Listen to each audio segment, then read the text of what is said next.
Hi అండి. బయట ఎండలు విపరీతంగా ఉన్నాయి కదా.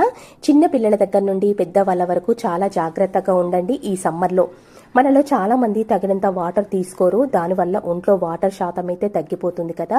ఈ సమ్మర్లో అయితే మరీ ఎక్కువగా బాడీ మొత్తం డ్రై అయిపోయి కిడ్నీలో రాళ్ళు తయారయ్యే అవకాశాలు ఎక్కువగా ఉన్నాయి. కాబట్టి రోజు ఉదయం కానీ మధ్యాహ్నం కానీ నిమ్మరసం వాటర్ తాగడం వల్ల ఒంట్లో వాటర్ శాతం తక్కువ కాకుండా చూస్తుంది.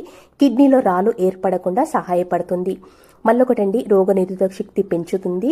మనం తిన్న ఆహారాన్ని త్వరగా జీర్ణం చేస్తుంది. మనకి ఇవన్నీ తెలియని విషయాలైతే కాదు, కానీ నిర్లక్ష్యం చేసి ఆరోగ్య సమస్యలు కొని తెచ్చుకుంటున్నాము. ఇంకొకటండి, ఖచ్చితమైతేనే బయటికి వెళ్ళండి. ఎండకు మాత్రం అస్సలు బయటికి వెళ్ళకండి. ఇంకొక విషయం ఏంటి అనంటే, మనము బయట నుండి ఇంట్లోకి వచ్చిన వెంటనే ఒక 5 నిమిషాలు టైం తీసుకొని వాటర్ తాగాలి.